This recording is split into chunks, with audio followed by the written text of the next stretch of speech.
Hello everyone, good evening सभी को। और आपका जो आरआरबी एलपी का एग्ज़ाम है 2024 का, उसका 25 नवंबर का सेकंड शिफ्ट का एग्ज़ाम आपका समाप्त हो चुका है। जो भी क्वेश्चंस मिले हैं उनके बारे में हम लोग ओवरऑल रिव्यू करेंगे, लेकिन मैं आपको बता दूं कि ऑलमोस्ट मुझे ज़्यादा क्वेश्चन तो नहीं मिल पाते हैं, क्योंकि अभी क्या है कि रेलवे के स्टूडेंट नहीं जुड़े हुए हैं हमारे साथ।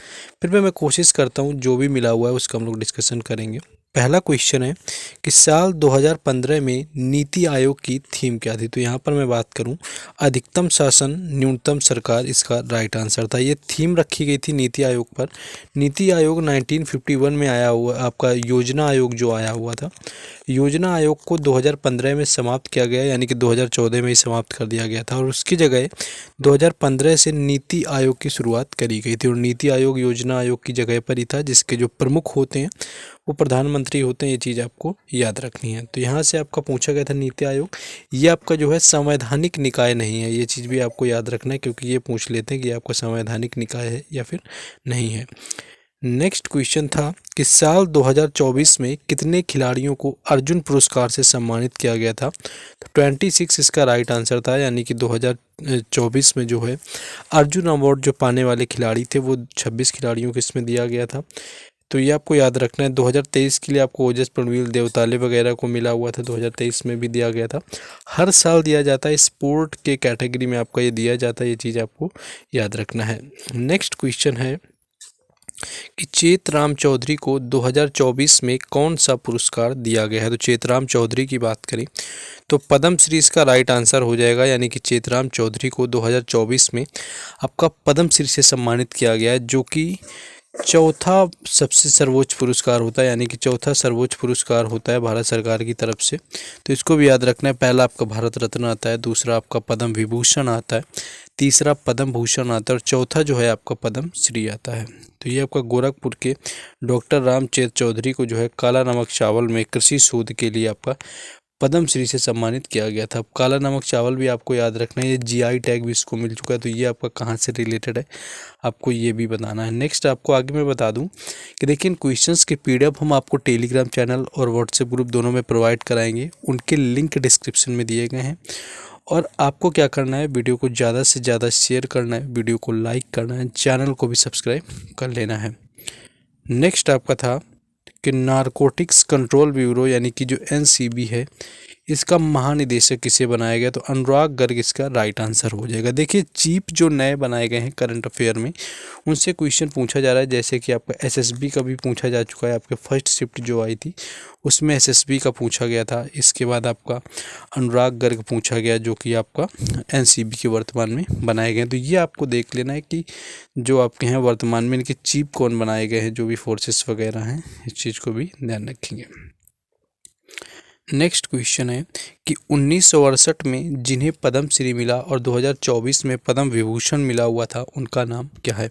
तो वैजंती माला इसका राइट आंसर हो जाएगा, यानी कि वैजंती माला को 1968 में पद्म श्री मिला और 2024 के अंदर पद्म विभूषण मिला, जो कि दूसरा सर्वोच्च सम्मान होता है भारत सरकार के द्वारा दिया जाने वाला। तो ये वैजंती माला को मिला हुआ था। और एसएससी एग्ज़ाम वगैरह में वैजंती माला के आपके बारे में पता ही ऑलमोस्ट, यहाँ पर आप लोग देख सकते हैं एसएससी एग्ज़ाम में आता लगा था।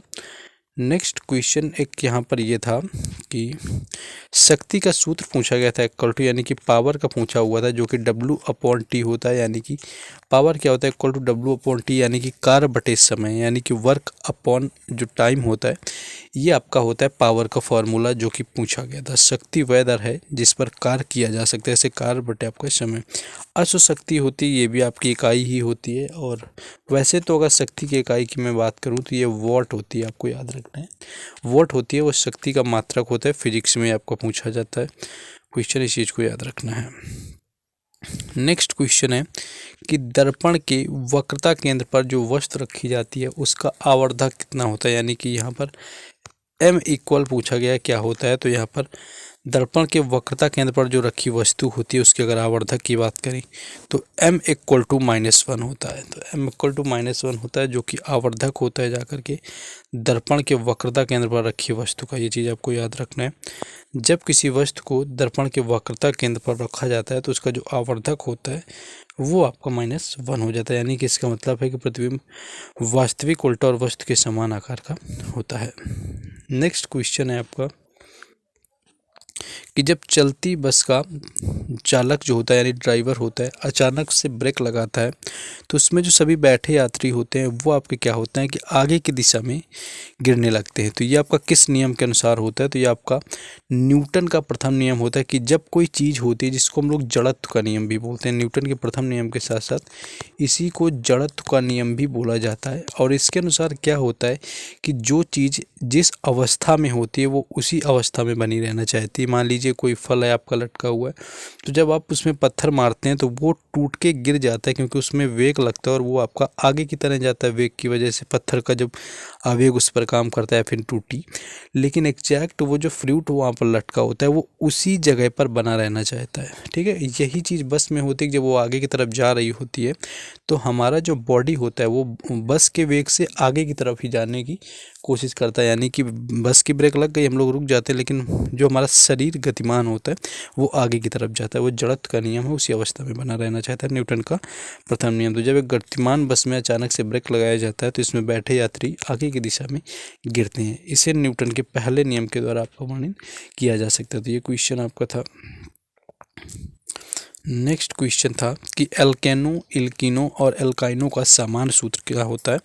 तो एल्केन के अगर सामान्य सूत्र की बात करें तो CnH2n+2 आपका होता है, जहां पर n कार्बन परमाणुओं की संख्या को दर्शाता है और 2n+2 अणु में हाइड्रोजन परमाणुओं की संख्या को दर्शाता है, यानी कि 2n+2 में आपका दर्शाता है। एल्केन्स का सामान्य सूत्र आपका CnH2n होता है और एल्काइन का जो सामान्य सूत्र होता है वो CnH2n-2 होता है। तो एल्काइन में CnH2n-2 होता है और एल्केन में आपका CnH2n होता है और एल्केन्स में आपका CnH2n+2 होता है। तो ये क्वेश्चन आपको याद रखना है। नेक्स्ट क्वेश्चन है कि कॉपर के विद्युत अपघट्टी आपके परिष्करण में विद्युत अपघट्ट किसका एक विलयन है? तो ये अम्लीकृत कॉपर जो सल्फेट कॉपर के परिष्करण में अम्लीय कॉपर सल्फेट का इस्तेमाल विद्युत अपघट्ट के रूप में किया जाता है। तो ये आपका क्वेश्चन एक पूछा गया था, ज़्यादा क्वेश्चन नहीं मिलता है। नेक्स्ट क्वेश्चन थे कि मुक्त रूप से गिरने वाली वस्तु का वेग कितना होता है? यानी कि जब फ्री फॉलिंग होती है, यानी कि कोई चीज़ जो होती है ऊपर से गिराई जा रही होती है फ्री फॉलिंग में, तो इसमें आपका कितना वेग होता है? तो ये आपका 9.8 आपका मीटर पर सेकेंड का फ्री वेग होता है जिस पर ये गिराई जाती है। मुक्त रूप से गिरने वाली वस्तु का जो त्वरण होता है एक्सीलरेशन वो 9.8 मीटर पर सेकेंड होता है, जिसे कि गुरुत्वाकर्षण आपका कहा जाता है, यानी कि ग्रेविटी इसी को बोलते हैं, जो कि आपका गिराया जाता है। तो यही कुछ क्वेश्चन थे सेकेंड शिफ्ट में मिल पाए थे। बाकी आपको और पता है तो आप लोग कमेंट में बताइए। बाकी इन क्वेश्चंस का PDF टेलीग्राम चैनल और व्हाट्सएप ग्रुप पर मिलेगा, उनके लिंक डिस्क्रिप्शन में है। बाकी आप लोग से मिलते हैं थर्ड शिफ्ट में। जय हिंद।